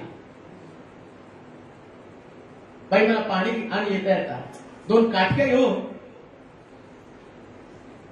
आपल्या घरामध्ये भाकर तयार करण्यासाठी 2 काटक्या जमा केल्या. आणि देवाने सांगितलं त्या विधवेच्या घरी. मला वाटतं एलियाला इतका राग आला असेल, एवढे श्रीमंत घर सोडले आणि देवाला या बाईच्या घरी मला मुक्कामाला पाठवलं. हा बघा, विश्वास खूप सुंदर आहे. आणि मला देवाने तिथं पाठवलं. पण समजा कुठंतरी, आता मी एमपीला गेलो होतो, एमपीला गेल्यानंतर मी त्यांना म्हटलं की बाबा कमीत कमी चांगली राहण्याची व्यवस्था करा. ते म्हटलं या या गेलो तिथं. आणि मग त्याने चला संध्याकाळी झोपायला. संध्याकाळी घेऊन गेले, जातोय, पार करतोय 4 किलोमीटर, 5 किलोमीटर, 6 किलोमीटर. मग गेल्यावर त्यांनी दाखवली झोपडी आणि झोपलं त्याच्यामध्ये. मी म्हटलं इथं, म्हटलं हरकत नाही, आता आलो, आता अडकलो तर आता प्रीचिंग करून तर जावं लागेल. झोपलो. सकाळी उठलो, बघतो तर सगळ्या कोंबड्या माझ्या अंगावर, सगळ्या कोंबड्या इकडून तिकडून फिरायला लागल्या. डोळे उघडून बघतो तर बाजूला म्हशी ओरडायला लागल्या, तिकडं गाय ओरडायला लागल्या. म्हटलं देवा, ही पण सेवा, हरकत नाही. म्हटलं आता सकाळ झाली, दात घासले, तोंड धुतलं, मला तर मला आंघोळ करायची. त्यामुळे तिकडं करावं. मग उघड्यावर ते कशी काय आंघोळ करू? मला नाही जमणार प्रभू. हे लावून मला कमीत कमी पलंग तर लावा 4 बाजूनी, आम्हाला उघड्यावर आंघोळ करायची सवय नाही. ते म्हणते पास्टर काय होत नाही, करा. म्हटलं नको, ऍटलिस्ट तेवढं तर करा. लावून येते 4 बाजूनी पलंग, सगळं ठीक झालं. पण त्याच मला असं वाटलं की बापरे, कुठे आहे आपल्या सगळ्या सुविधा? मग मला आठवलं, एलियाला देव म्हणतो विधवेच्या घरी जा. आणि विधवेच्या घरी गेला होतो. आता हा कावळा यायचं बंद झाला, लगेच काही निघाला नसेल बरं का. असं काही एक टाइम कावळ्याने जेवण पाठवलं म्हणून आता लगेच देवाला हात नसेल घालतो, जाऊ दे कावळा दिसला. संध्याकाळी बिर्याणीचं पॅकेट घेऊन गेले. आज मांसाचा तुकडा भाकर नाही आणि संध्याकाळी देवाची योजना असेल, बिर्याणीचं पॅकेट पाठवलं. दुसऱ्या दिवशी परत कावळा आला नाही, तो म्हणला असेल नाही देव विसरला असेल. आता जेव्हा जास्त भूक लागली तेव्हा देवाची आठवण केली असेल, त्याच देव म्हणला असला उठ आता विधवेच्या घरी जा. आता विधवेच्या घरी आल्यावर त्याला भूक लागली की म्हणतो, तो म्हटला बाई, कुठला सेवक कधी तुम्हाला मागत नाही, पण पहिला सेवक आहे त्या तिला म्हणाला बाई कोरभर भाकर घेऊन ये. ती म्हटली बाबा काय मागायला लागला? आधी पाणी मागितलं, आता काय मागतो? भटाला दिली वस्त्री, हळूहळू हातपाय. त्याला वस्त्री दिली, पाणी मागितलं, हा बाबा भाकर मागायला लागला. आणि त्या मी आहे तो आहे याच्याविषयी मी तुम्हाला सांगत नाही का. मग तरी ती म्हटली, तो म्हटला एक काम कर, एक भाकर तू भाज, मला आधी दे, मग तुझा मुलगा खाईल आणि मग तुला भाज आणि तुझ्या मुलाला भाज. आता बाई पण म्हटली जाऊ द्या, हातालाच पेटलाय. मग सेवक लोकांनी पण जर हाताला पेटूनच मागायचं बरं का, तर त्याच्यात आशीर्वाद असतात. आम्ही म्हणाल का? मला कुठं पण देण्याविषयीच्या संदेशाला बोलवत नाही, असं जबरदस्त देतो ना. वर्षानंतर मंडळी पण श्रीमंत होतात, लोक पण श्रीमंत होतात. असं माझा विषय तो नाही, पण आलं ओगाओगाड सांगायला जातो. आणि मग तिने भाकर भाजली. मला चांगलं आठवतं, एक परिवारामध्ये मी गेलो ना, आता ते पोरं मोठे झाले, त्या परिवारात गेल्यावर त्या आईने त्या लेकरांना सांगून ठेवलं होतं, हा छान ज्यूस बनवलं होतं, मला माहित होतं, आणि बनवला तिथं ठेवलं. आणि ते सांगितलं, पोराला सांगितलं मागायचं नाही, पास्टरांचं उरलेलं तुला देणार. आणि ते पोरग मला बघत बसलं. मी प्यायला ते पोरग मला बघायला. आणि मला पण माहिती यांच्या डायलॉग आतमध्ये काय झाले. मी आपला घेतला, गटागटा पिऊन घेतो, त्या पोराने जे आंबरडा फोडलं, सगळं मास्टर पिऊन घेतले. सेम सिच्युएशन इकडं एलियाच्या बाबतीमध्ये. भाकर खाल्ल्यावर त्या पोराने हंबरडा फोडला असेल, पास्टर सब कुछ खा गए. तो म्हटला मी आहे तो आहे, बायबल सांगतं. त्याच्यानंतर भाकर संपली. एलिया म्हटला तुझी काठवत घेऊन ये, तुझं तेलाचं भांड घेऊन ये. शास्त्र सांगतं त्याने त्या काठवतीला आशीर्वाद दिला, तेलाला आशीर्वाद दिला. आणि पवित्र शास्त्र सांगतं 3.5 वर्ष तिच्या घरातलं काही संपलं नाही. का? कारण मी आहे तो आहे. हे बिब्लिकल ट्रूथ आहे, हे बायबल मधलं सत्य आहे. काय सत्य आहे? तो देव त्या काळात त्यानं तुम्हाला सोडलं नाही, विधवेला सोडलं नाही, त्याने तिला समृद्ध केलं. विश्वास नाही का? तो देव अजून पण आहे, अजून नाही. पुष्कळ लोक सांगितले करोडामध्ये उद्ध्वस्त झालं बिझनेस, पण मी तुम्हाला सांगतो तो आहे, तो आहे. एक काळ दुष्काळ असेल, पण 100% देवावर तुमचा विश्वास असेल तर जेवढं गेलं त्याच्यापेक्षा अधिक देव द्यायला समर्थ. अधिक अधिक अधिक 100% अधिक. मी आहे तो आहे देव आहे, लक्षात घ्या. कोण तो आहे देव? मला तर संपवायचं आहे. 15 मिनिट खूप छान, थँक्यू. असं लोक जरा स्ट्रॉंग दिसतात वचन ऐकायला. कोण आहे तो आहे देव? ऐका, मला इतकं त्या देवाविषयी सांगूशी वाटतं ना, कारण तो अनुभवच वेगळा आहे, तो देव अनुभवच वेगळा आहे. मी आहे तो आहे देव. त्याच्या नावावर तुमचा विश्वास बसेल, देव काय तुम्हाला समजेल. त्या दिवशी तुमची विचारसरणी बदलून जाणार आहे, एकदम टोटली तुम्ही चेंज होऊन जाणार आहे, टोटली. मुळामध्ये तुमचा विश्वास इतका मजबूत होऊन जाईल ना की तुम्ही जगण्याची तुमची पद्धत बदलून जाईल. असं जगू नका रडत खडत कसं तरी. अशा पद्धतीने जगणं हे देवाला मान्यच नाही. त्याला वाटतं त्याच्या लोकांनी रुबाबदार सिंहासारखं जगावं, लाईक अ लायन. गर्जना करत करत त्यानं आपलं भक्ष्य पकडायचं, त्याला फाडायचं, खायचं, राजासारखं त्यानं जगायचं. त्या मोशेला सांगितलं, अरे देवा काय म्हणून सांगू लोकांना, कोण आहेस तू? तो म्हटला अरे जाऊन एवढंच सांग, मी आहे तो आहे. एवढं एक नाव जर कळलं ना, मी आहे तो आहे, मग तुम्ही कुठल्या संकटाला घाबरणार नाही. ऐका, मी आहे तो आहे कसा ते. एकदा लाजरस आजारी पडला आणि असं लिहिले लाजरस येशूचा मित्र होता. मग मरीने निरोप पाठवला, येशूला सांगा लाजरस आजारी पडलेला आहे. कोणीतरी निरोप घेऊन, गुरुजी तुमचा मित्र लाजरस आजारी पडलाय.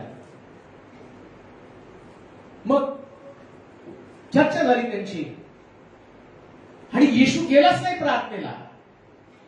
येशू प्रार्थनेला गेलाच नाही. आणि त्याच्यानंतर निरोप आला लाजरस मेला. आता लाजरस मेल्याची बातमी शिष्याने येशूला सांगितलं, हो तुमचा मित्र मेला. येशू तिथं काय म्हणतो माहिती का, तो मेला आणि तो झोपला. ते हसायला लागले, काय बोलतोय, हा तर मेला, याला कबरेत पुरलं, फुलं झाली, 3रा दिवस झाला, सावडून आले. आपल्याला त्याची गडबड नाही का, म्हणायचं सावडायचं. तिथं कब्रस्तान कधी 3रा 3 दिवस झाले, सगळं झालं. आणि इकडं 4थ्या दिवशी कोणीतरी येशूला निरोप दिला आणि येशू परत तिथं गेला. आणि गेल्याबरोबर त्याची बहीण त्याला भांडायला चालली, तुम्ही असता तर माझा भाऊ. आणि लोकांना तसंच आहे. येशू कुठे आहेस तू? बघ माझा नवरा आजारी, माझी बायको आजारी, माझा मुलगा आजारी, माझी नोकरी गेली, माझ्या मुलीचं लग्न जमत नाही, कुठे आहे तू? आणि येशू मुद्दामून येतच नाही. का? काय येत नाही त्याचं कारण सांगतो, म्हणजे तुम्हाला समजेल मी आहे तो आहे देव कसा आहे. काही वेळेस तुमची परिस्थिती देव बिकट करून ठेवतो, एकदम डिफिकल्ट हार्ड परिस्थिती, सिच्युएशन कठीण. लाजरसकडे येशू गेल्यावर आणि असं तिथं लिहिलंय की त्याची बहीण म्हणती आता कबरेकडे जाण्यात काय अर्थ नाही, का तर त्याचा वास येत असेल, सडून गेला असेल त्याचं प्रेत.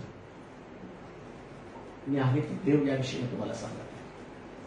तुम्हाला माहिती कशा मिनिस्ट्री चालू केली ना, एक काळ असा होता मिनिस्ट्रीमध्ये, माझी नुकतीच सोलापूरमध्ये एंट्री झाली आणि मग घराघरामध्ये वचन इतकं गाजलं गेलं, लोकांच्या झुंडीच्या झुंडी यायला लागल्या, सगळीकडे प्रार्थना चालू झाली, लोक तेलोरे पास्टर सगळीकडे मला शोधायला लागले.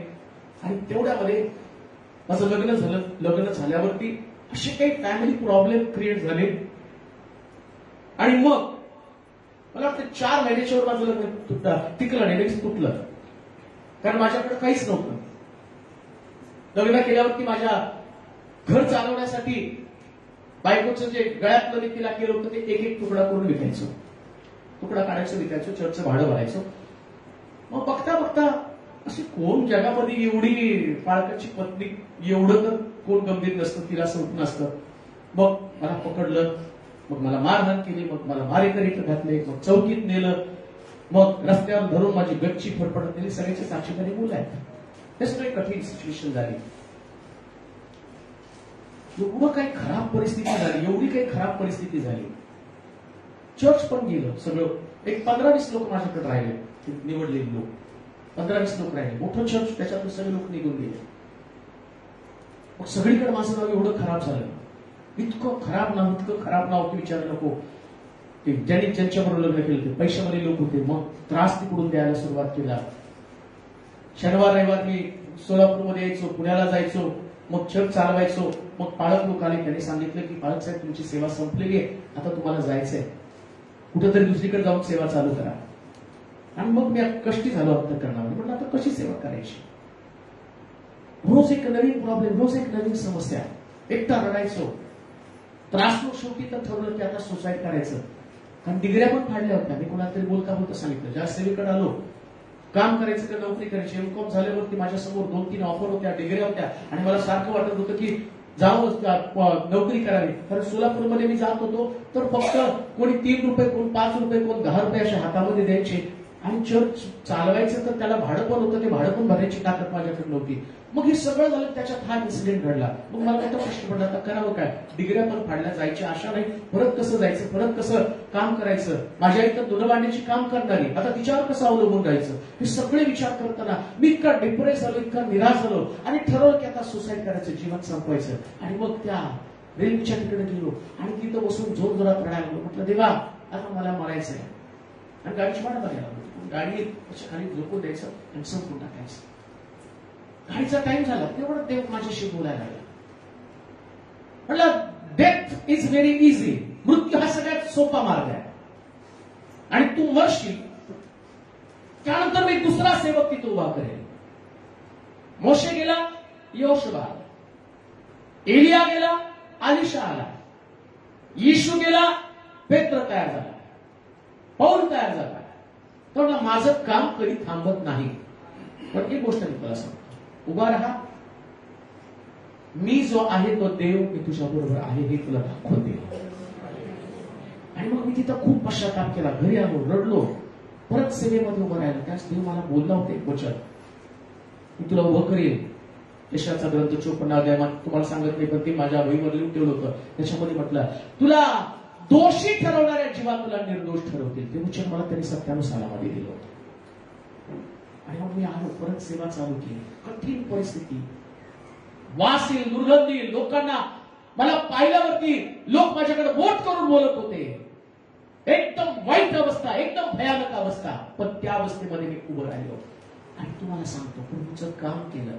आणि आता मी तुमच्या समोर उभा, याचं कारण काय, त्या देवाची ओळखच आहे, मी आहे तो आहे. मी आहे तो आहे. मी आहे. लक्षात ठेवा, तुम्ही जे आहात ना, याचं कारणच तो आहे म्हणून तुम्ही आहात. त्याच्या नावाची ओळख. तुम्ही जसे आहात त्याचं कारण तो आहे म्हणून तुम्ही आहात. तुम्ही करोनात गेला नाही. करोनात किती लोक मेले, किती लोकांचं कुटुंब उद्ध्वस्त झालं. काही लोकांना झाला पण ते परत बरे झाले. का? कारण तो आहे. ही त्याची ओळख आहे. त्याची ओळख आहे. एक गोष्ट ध्यानात ठेवा, मी तुमच्या समोर उभा आहे ना, मी कुठलं बायबल कॉलेज केलं नाही बरं का. बायबल कॉलेज नाही केलेलं नाही. मला बरेच जण विचारतात. एकदा मी नगरमध्ये प्रिचिंग करत होतो, सुटल्यावर हॉटेलमधनं बाहेर थांबलो, मला कुठतरी न्यायला रिक्षावाला येणार तर थांबलो तिथं.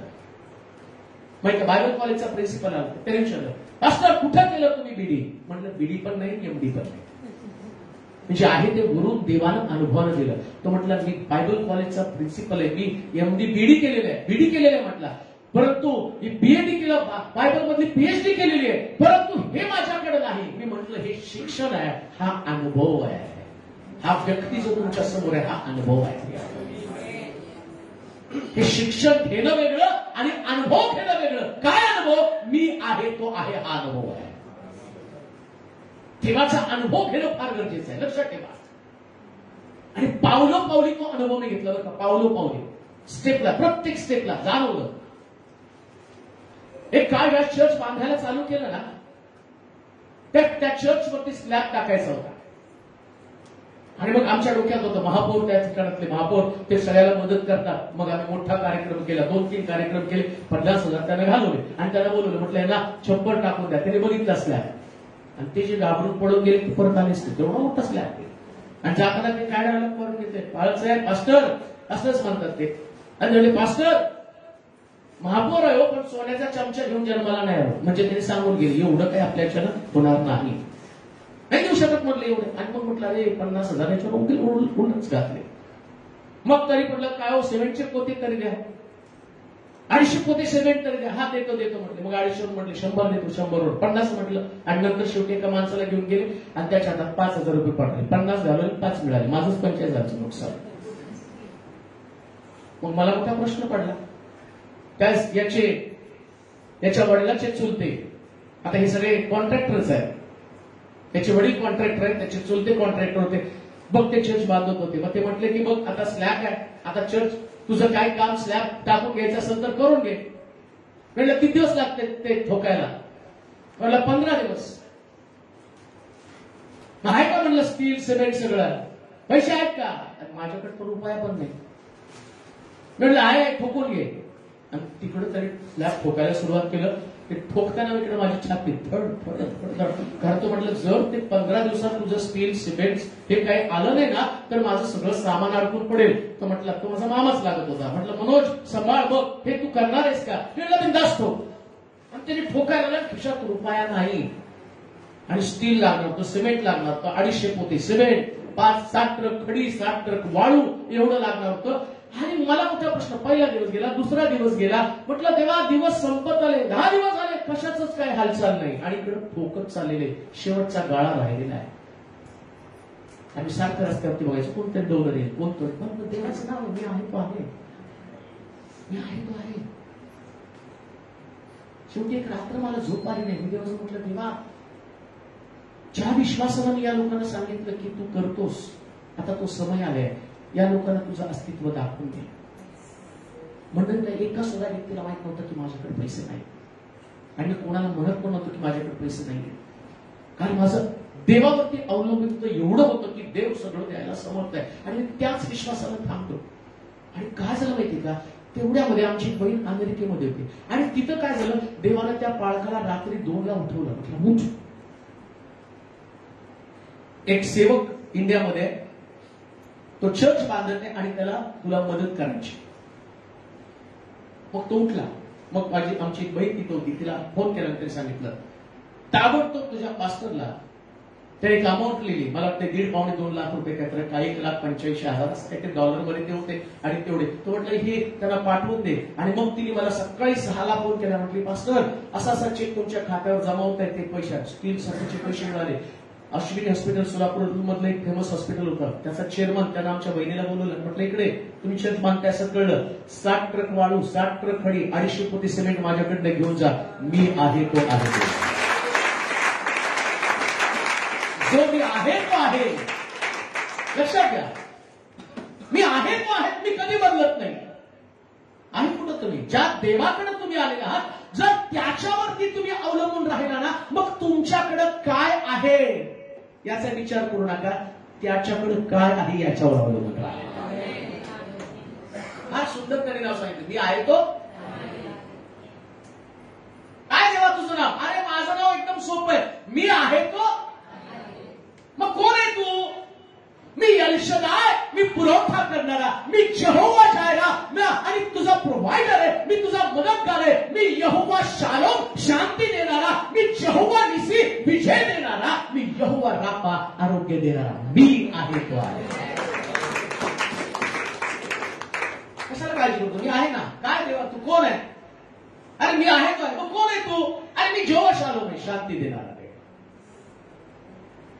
शांतीची गरज आहे, त्याच्याकडे बघा, तो आहे ना. शांती म्हणजे काय माहिती का तुम्हाला?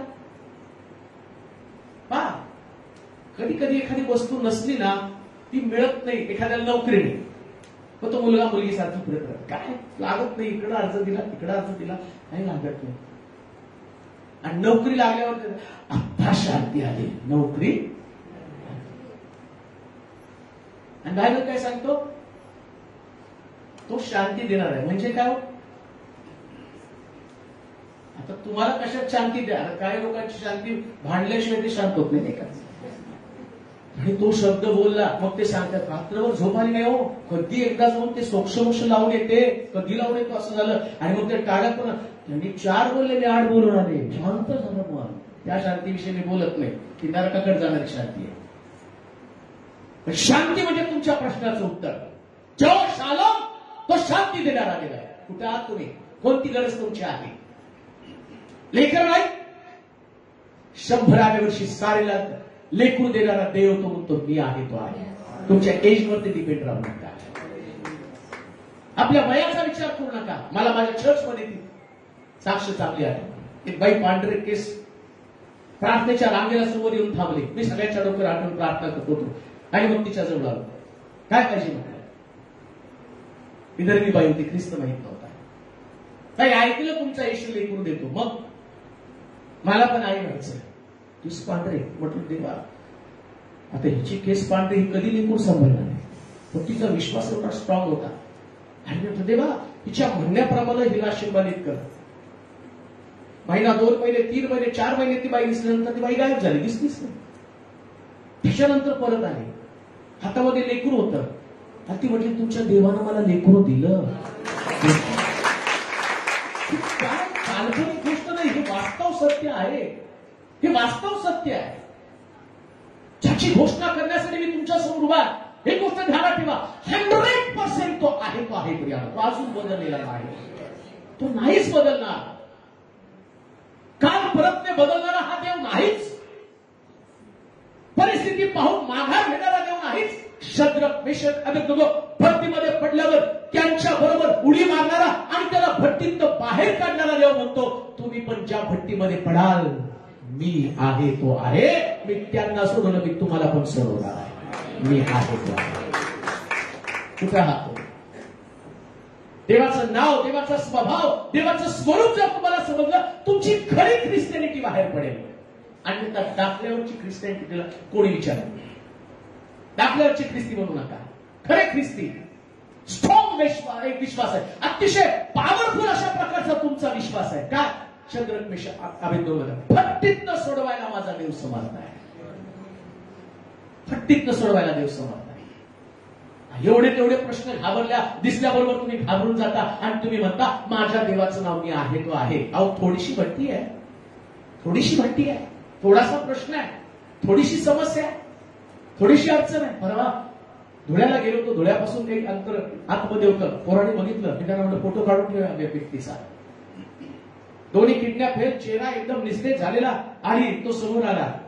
लागून आलो, पळत साहेब प्रार्थना करा, दोन्ही किडनॅप फेल आहे. रोज डायलिसिस करावं लागतं, झोप येत नाही, पुष्कळ त्रास होतो. बऱ्याच रात्री झोपून काढलेल्या आहेत, तुमच्या समोर आलेल्या, आता प्रार्थना करा, देवाने आरोग्य द्यावं. तेव्हा म्हटलं याचा विश्वास एवढा मोठा आहे, एवढ्या लांब. अहो हे ठिकाण तुमचं खूप चांगलं आहे.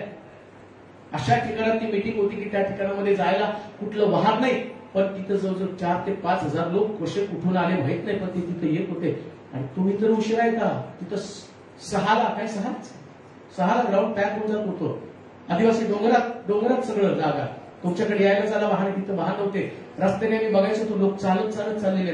12 वाजता मीटिंग सुटल्यावर तरुण पोरी चालताना कशा काय मुली चालल्या जंगलामध्ये, रस्त्यात लाईट नाही, डोंगर, आणि तो डोंगराचा रस्ता, माणसं नाही कुठं, पण तिकडून जात होते. म्हटलं अशा ठिकाणात हा व्यक्ती लांबून, कितीतरी लांबून, 90 किलोमीटर 100 किलोमीटर लांबून तो आला. आणि तो म्हटलं पालसाहेब प्रार्थना करा. झोप म्हणून नाहीच हो, गेली 6 महिने मी झोपलेलो नाही, प्रार्थना करा, एक रात्र तरी झोप यावी का, तर माझ्या किडनॅप केल्या.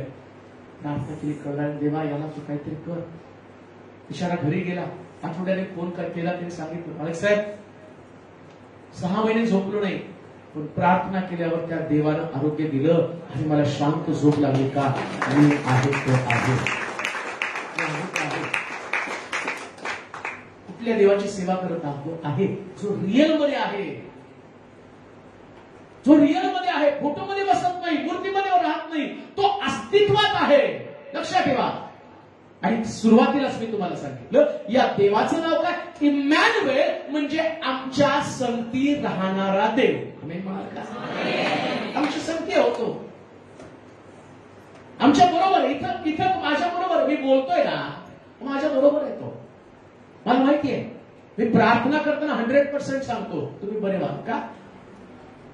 मी माध्यम आहे, पावर तर त्याची आहे ना. माझ्या ताकदीकडे विचार केला तर मी काही नाही करू शकणार, पण माझ्याबरोबर तो आहे ना. माझ्याबरोबर तो आहे, त्याचं अस्तित्व आहे, त्याचं एक्झिस्टन्स आहे, त्याचं अस्तित्व आहे. आणि त्याचं अस्तित्व असताना बरं तो बाकीच्या लोकांसारखं म्हणत नाही तुमची मदत सोडून मध्येच तुम्हाला सोडून देईल. मी युगाच्या समाप्तीपर्यंत तुमच्या बरोबर आहे. युगाच्या समाप्तीपर्यंत, त्याच्या पलीकडे जाऊन सांगतो, एंड करतो. आता जे तुमच्या बरोबर आहेत ना, ते फक्त कबरेपर्यंत तुमच्या बरोबर आहे. ज्या दिवशी तुम्ही मराल ना, एक रात्रीपेक्षा जास्त तुम्हाला कोणी ठेवणार नाही. आणि हे पण रडताना सुद्धा, आता इकड पुण्या मुंबईची स्थिती फार कठीण आहे. ते रात्र पण ठेवत नाही, बर्फाच्या पेटीमध्ये ठेवून टाकतात नाही का. एवढं रात्र कोण जागणार नाही. आणि सकाळी माझा स्वतःचा भाऊ वारला मागच्या दिवसामध्ये. त्यानं नवीन फ्लॅट घेतला होता, त्या फ्लॅटमध्ये त्याला जाता आलं नाही. तो पुण्याला, मी सोलापूरला राहिला होतो. मग त्याच्या किडनॅप फेल होत्या, तिथं गेलो आम्ही. गेल्यावरती त्याचं डेथ झालं. डेथ झाल्यावर मोठा प्रश्न पडला, त्याला न्यायचं कुठं. माझा भावाचा दुसरा एक मुलगा होता, त्याने जाऊन सोसायटीला विचारलं, कारण त्या कोरोना काळ होता. सोसायटी म्हणली त्याला आणायचं नाही इकडं, आम्हाला माहित नाही तो कशाने मेलेला आहे. कोरोना संदर्भात आमच्या बिल्डिंगला कोरोना होईल. जिथं नवीन त्यानं घर घेतलं होतं त्या सोसायटीमध्ये त्याला नेण्याची परमिशन होती. शेवटी रात्रभर त्याला त्या काचेच्या पेटीमध्ये, बर्फाच्या पेटीत ठेवावं लागलं. मला वाईट वाटलं, रडत होतं. हे माणसाचं जीवन आहे. एकेकाळी तो गाणं गायचा तर त्याचं गाणं ऐकण्यासाठी लोक गर्दी करायचे, तो ज्या लिडिंग करायचा त्याचं कौतुक करायचे. पण अशा व्यक्तीला ज्यावेळेस त्याचं डेथ झालं, त्याला त्या मॉर्चियारमध्ये आणि तिथं टाकलं की त्याच्या जवळ कोणी नव्हतं, त्याचं प्रेत तिथं होतं. मला चांगलं आठवतं, पोस्टमॉर्टम करण्याच्या अगोदर ते प्रेत तिथं पडलेलं. आम्ही त्या गोंधळामध्ये हे कसं घेऊन जायचं, रात्री 3 वाजता आणि न्यायचं. आणि आमचं थोडंसं दुर्लक्ष झालं. दुसरं एक जण आला, त्याला वाटलं त्याचं प्रेत आहे, तो त्याचं प्रेत घेऊन चालला होता. म्हणजे मरणाच्या वेळेस कोणी कुणाला बघत नसतं. मृत्यूला प्रत्येकाला एकटं सामोरं जावं लागतं. पण एक गोष्ट तुम्हाला सांगतो, सगळे सोडतील पण देव तुम्हाला युगाच्या समाप्तीपर्यंत तुमच्या बरोबर राहतो. त्याला काही सोडू नका, त्याच्या बरोबर राहा, कारण तो म्हणतो मी आहे, तो आहे. लोक बदलतील, मी नाही बदलणार. लोक बदलतील, मी बदलणार नाही. एक गोष्ट ध्यानात ठेवा, मी जो तुमच्या समोर उभा आहे, एकाच गोष्ट बाकीला मी तुमच्या समोर उभा आहे, तो आहे. आणि त्याच्यामध्ये सांत्वन आहे, त्याच्यामध्ये तुमच्या प्रत्येक प्रश्नाचं उत्तर आहे. अश्रू पुसण्याची ताकद फक्त त्याच्यामध्ये, धैर्य देण्याची ताकद फक्त त्याच्यामध्ये, जखमेवरती फुंकर घालण्याची ताकद फक्त त्याच्यामध्ये. बाकी जगामध्ये सगळं व्यर्थ आहे. प्रत्येक जण तुमच्या मृत्यूनंतर जास्तीत जास्त 3 दिवस शोक करेल, त्याच्यानंतर कोणी तुमच्याकडे येणार नाही. तुम्हाला त्याच्याकडे जावं लागेल, पण तुमच्याकडे कोणी येणार नाही. पण एक गोष्ट ध्यानात ठेवा, मृत्यूनंतर ज्याला तुम्हाला सामोरं जायचंय तो काय म्हणतो माहिती का? मी आहे, तो आहे. कोण आहे? मी तुला सांगितलं होतं देवाचं वचन, कोणातरी वक्त्याला मी तुझ्याकडे पाठवलं होतं सत्य कथन करण्यासाठी. त्यानं सांगितलं, मी आलो 2 दिवस तुम्हाला वचन सांगितलं, पण ज्या दिवशी न्यायाचं पुस्तक उघडलं जाईल तुम्ही त्याच्या समोर भराय. तो म्हणेल मी तोच देव आहे. त्या दिवशी प्रीचिंग करताना मी तिथं होतो, आता न्याय करताना मी पण मी तिथं आहे. मग दावीद काय म्हणतो, बोला देवा, तू बोलशील तेव्हा तू न्यायी ठरशील. तुझ्या न्यायापासून कोण वाचणार आहे? कोणाचा बचाव होणार नाही. प्रिया लक्षात ठेवा, मी प्रीचिंग करण्यासाठी नाही आलो, माझं ज्ञान सांगण्यासाठी तर मी मुळीच आलो नाही, पण मी खऱ्या देवाची ओळख करून देण्यासाठी आलो, जो वास्तव आहे, जो आमचं अस्तित्व आहे. आणि म्हणून त्याच्याकडे आपलं लक्ष लावूया, आपल्या जागेवरती आपण उभं राहूया, आपले डोळे आपण बंद करूया, आपले डोळे बंद करा, थोडस आपल्या जीवनाचा विचार करूया.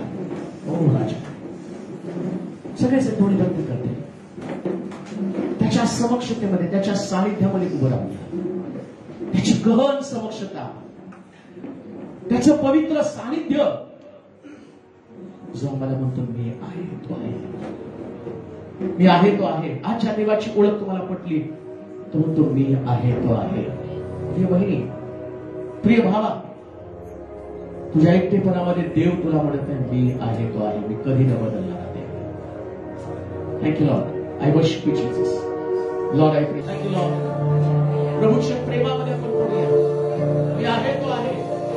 ना आपल्या भविष्याची चिंता करायचं सोडून दे, आपल्या आधारपणाची चिंता करण्याचं सोडून दे, तुझी परिस्थिती कशी आहे हा विचार सोडून दे, कारण तो आहे. मी जो आहे तो आहे, मी जो आहे तो आहे. आज देवाच्या नावाची ओळख करून घेऊया. देव पवित्र आहे, देव शुद्ध आहे, कधी न बदलणारा देव आहे. आणि आज त्याच्या समोर जाऊन स्वतःला रिक्त करूया.